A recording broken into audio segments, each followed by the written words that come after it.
আমাদের হাতে আপনারা দুইটা সেম আইফোন দেখতে পাচ্ছেন, বাট আমি আপনাদেরকে বলবো এই দুইটা কোনোভাবেই সেম নয়। একটা হচ্ছে আইফোন 13 মিনি অ্যান্ড আরেকটা হচ্ছে আইফোন 13। বাট আজকের এই ভিডিওতে আমরা এই 13 নিয়ে একদমই কথা বলবো না, কথা বলবো হচ্ছে এই 13 মিনি নিয়ে। মিনি লাইন আপের একদমই রেয়ারেস্ট একটা মডেল, কারণ এইটাই এমন একটা মডেল যার পরে কিন্তু আইফোন মিনি লাইন আপটাকে ক্লোজ করে দেয়, তারা আর মিনি বানায় না। কারণ 12 মিনি এবং এই 13 মিনি আমরা দুইটা মডেল দেখতে পেয়েছিলাম। সো আজকের ভিডিওতে এটা নিয়ে আমরা কথাবার্তা বলবো। আমাদের কাছে বেশ কিছুদিন এই মিনি ফোনটা রয়েছে অ্যান্ড এটা আমরা সব দিক থেকে ব্যবহার করেছি। কয়েকদিন আগে আমরা এইটার একটা ডেডিকেটেড ব্যাটারি ব্যাকআপ এক্সপিরিয়েন্স নিয়েও ভিডিও দিয়েছিলাম, আপনারা হয়তো অনেকেই সেটা দেখেছেন। না দেখে থাকলে দেখে ফেলতে পারেন আই বাটন থেকে। অ্যান্ড আজকের ভিডিওতে এটাতে আমরা ইউজার এক্সপিরিয়েন্স কেমন পেয়েছি ওভারঅল একটা মিনি ফোন হিসেবে, সেটাই আপনাদের সাথে শেয়ার করব। অ্যান্ড এই 2026 সালে এসে একটা এরকম বড় আইফোন না নিয়ে আপনার কি মিনি আইফোন নেওয়া উচিত, বা এই ডিসিশন আপনার জন্য কতটুকু যৌক্তিক হবে, এই ভিডিওতে সেটাই বলবো। সো চলুন শুরু করা যাক। সাবস্ক্রাইব না থাকলে অবশ্যই চ্যানেলটা সাবস্ক্রাইব করে রাখবেন। সো একটা আইফোন 13 এর থেকে একটা 13 মিনির সর্বপ্রথমেই যে পার্থক্যটা রয়েছে সেটা হচ্ছে এর সাইজ। তো আপনারা সাইজ ডিফারেন্সটা বুঝতেই পারছেন, দুইটার সাইজে কতটুকু চেঞ্জেস রয়েছে। তাছাড়া এর ডিজাইন কিন্তু অলমোস্ট সেম, আপনারা কোনোটা দেখেই চিনতে পারবেন না আসলে কোনটা কোন মডেল, জাস্ট সাইজের ছোট বড় ছাড়া। ব্যবহারের দিক থেকে বড়সড় যে একটা ডিফারেন্স চলে আসে সেটা হচ্ছে এর হ্যান্ড ফিলিং। এই 13 মিনিটা আমার হাতের সাইজের সাথে যদি আপনারা কম্পেয়ার করেন, দেখতেই পাচ্ছেন এটা কতটুকু ছোট। একটা হাতের মধ্যে একদম কমপ্লিটলি প্যাক হয়ে যায় এই ফোনটা, যার জন্য রেগুলার লাইফ ব্যবহার করে এই 13 মিনিটা খুবই মজা পাওয়া যায় এবং খুবই ইউনিক একটা ফিল আপনাকে দিবে। যখন এত ছোটোখাটো হাতের মধ্যে থাকা একটা ফোন আপনাকে খুব heavy performance, heavy spec deliver করবে, সেখানে কিন্তু এর সাইজটা খুবই কম্প্যাক্ট, সেই অনুযায়ী এটা ইন্টারেস্টিং লাগে সবসময় ব্যবহার করে। তাছাড়া এটা পকেটে রাখেন অথবা যে কোনো জায়গায় রাখেন, ক্যারি করে কিন্তু খুবই মজা এই ছোট ফোনটা। এছাড়াও সামনের দিকে আসলে ডিসপ্লে হিসেবে ফোনটাতে রয়েছে একটা 5.4 ইঞ্চির super retina XDR OLED display, যেটাতে কিন্তু HDR10 এর সাপোর্ট রয়েছে, ডলবি ভিশন রয়েছে, 800 নিটস HBM এবং 1200 নিটস পিক ব্রাইটনেসের সাপোর্ট রয়েছে। সেদিক থেকে আমরা এই ফোনটা ইনডোর, আউটডোর, বাইরে, রোদে সব জায়গাতেই ব্যবহার করেছি। এর ডিসপ্লের ভিজিবিলিটি নিয়ে কোনো ইস্যুতে পড়তে হয়নি। তবে হ্যাঁ, ডিসপ্লেটা অনেকটাই ছোট।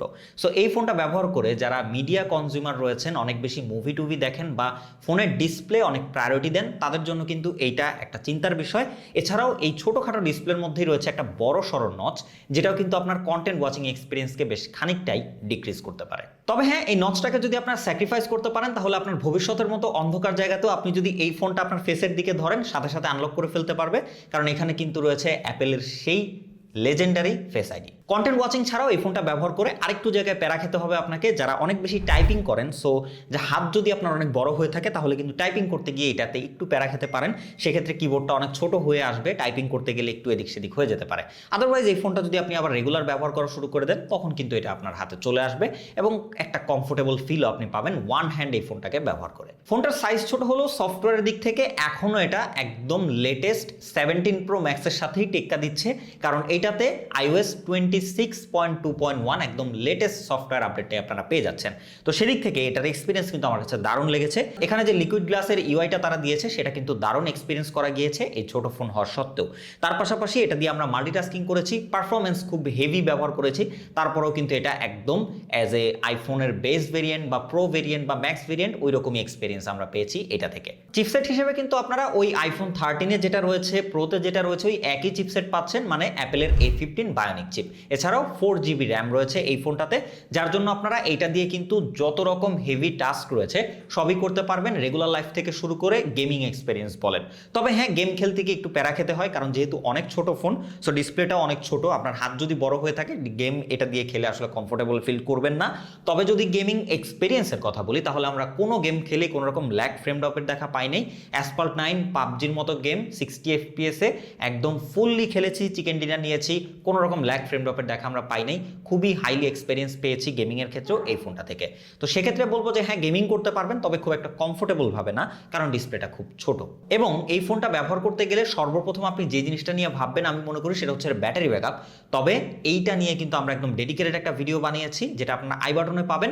এই ফোনটা আমরা খুব হেভি ব্যবহার করেও গেমিং করেছি, এছাড়াও ব্রাউজিং করেছি, মাল্টিটাস্কিং করেছি, ক্যামেরা ব্যবহার করেছি। এই হেভি টাস্কিংগুলো করেও কিন্তু আমরা অলমোস্ট 4.5 থেকে 5 ঘন্টার স্ক্রিন অন টাইম পেয়েছি পেয়েছি এই আইফোন 13 মিনি থেকে, যেটাতে রয়েছে 91% ব্যাটারি হেলথ। তো সেদিক থেকে বুঝতেই পারছেন, আপনি যদি 85-র আশেপাশে একটা ব্যাটারি হেলথের এই আইফোন 13 মিনি নেন, তাহলেও আপনারা 4 ঘন্টা প্লাস স্ক্রিন অন টাইম পেয়ে যাবেন, এবং নর্মালি ব্যবহার করলে ইজিলি সকাল থেকে সন্ধ্যা পর্যন্ত কিন্তু আপনার ব্যাকআপ পেয়ে যাবেন এই মিনি থেকে। সো এই জিনিসটা অনেকের ক্ষেত্রে প্যারা হতে পারে, সেকেন্ডারি ডিভাইস হিসেবে ব্যবহার করলে it's okay, but as a primary device হিসেবে ব্যবহার করলে ব্যাটারি ব্যাকআপটা অবশ্যই আপনাকে মাথায় রেখে তারপরেই এই ফোনটা চুজ করতে হবে, না হলে কিন্তু ব্যাটারি ব্যাকআপ নিয়ে প্রচুর প্যারা খেতে পারেন। দিনে মিনিমাম আপনাকে 2বার চার্জ করা লাগতে পারে এই 13 মিনি। অবশ্যই ক্যামেরা সেটআপে আসলে এইটার যা ক্যামেরা 13-এরও একই ক্যামেরা, সো ক্যামেরাতে আসলে তেমন কোনো চেঞ্জ নাই, সো একই এক্সপিরিয়েন্স আপনারা পাবেন। ডে লাইটে অ্যামেজিং কোয়ালিটির ডিটেইল এবং ডাইনামিক রেঞ্জ ম্যানেজ করতে দেখতে পাবেন আপনারা এই ফোনের রেয়ার ক্যামেরা এবং হচ্ছে আলট্রাওয়াইড ক্যামেরা বোথ, দুইটারই যথেষ্ট ভালো ডিটেইল এবং খুবই ভালো কালার মেনটেন করতে পারে, যার জন্য আপনারা এটা দিয়ে পিকচার তুলতে পারবেন অ্যামেজিং। তবে হ্যাঁ, যেহেতু প্রো বা ম্যাক্স ভেরিয়েন্ট না, একটা টেলিফটো লেন্স নাই, সেজন্য আপনারা কোনো জুম করে খুব একটা ছবি তোলার সুযোগ পাচ্ছেন না, এবং পোর্ট্রেটের ক্ষেত্রেও জাস্ট একটা ফোকাল লেন্থেই আপনারা ছবি তুলতে পারবেন। তবে হ্যাঁ, একটাই কিন্তু যথেষ্ট দারুণ কোয়ালিটির আউটপুট দিতে পারে, ডিটেল, ডাইনামিক রেঞ্জ এবং ব্যাকগ্রাউন্ড ব্লারটাও যথেষ্ট ভালো। এছাড়া ভিডিও সেগমেন্টে কিন্তু একদম 13-এর মতোই সেম স্পেসিফিকেশন পাচ্ছেন এই মিনিতেও। এটাতে আপনারা প্রত্যেকটা লেন্স দিয়ে 4K 60 FPS এ ভিডিও করতে পারবেন, আলট্রাওয়াইড লেন্স, মেইন লেন্স এবং ফ্রন্ট ক্যামেরা। স্যাম্পল আপনাদেরকে দিচ্ছি, দেখলেই বুঝতে পারবেন ভিডিওর কোয়ালিটি কতটা ভালো। তার সাথে সাথে আপনারা এটা যেহেতু 13 সিরিজ, আপনারা কিন্তু সিনেমাটিক মোডটাও একদমই মিস করবেন না। 1080p 30 FPS এ ব্যাকগ্রাউন্ড ব্লার, মানে সিনেমাটিক মোডে ভিডিও করতে পারবেন এই 13 মিনি দিয়ে। সবশেষে কনক্লুশন পার্টে আসলে এইটা নিয়ে আসলে মতামত দেওয়ার তেমন কিছু নাই, কারণ এই ফোনটা এমন একটা ফোন যারা শুধুমাত্র ছোট ফোন ব্যবহার করতে চান, ছোট ফোন অনেক পছন্দ করেন, শুধুমাত্র তাদের জন্যই। এছাড়া কাউকে রেকমেন্ড করা যায় না, কারণ এই বাজেটের থেকে কম বাজেটে আপনারা আইফোন 12 পেতে পারেন, আবার এই বাজেট থেকে কিছুটা বাজেট বাড়ালে 40-42 করলে কিন্তু আপনারা আইফোন 13 পেয়ে যাবেন। সো যারা একটা ছোটখাটো ফোনের মধ্যে খুবই high powerful flagship series camera, তার সাথে ফ্ল্যাগশিপ পারফরমেন্স, ফ্ল্যাগশিপ এক্সপিরিয়েন্স চান, তাদের জন্যই এই 13 মিনিটা। আর বাকি সবাই চুপচাপ ঘুমিয়ে যান, এছাড়া আর কোনো কিছু করার নাই। সো ভালো থাকবেন, সুস্থ থাকবেন, দেখা হবে নেক্সট কোনো ভিডিওতে। সেই পর্যন্ত খোদা হাফেজ।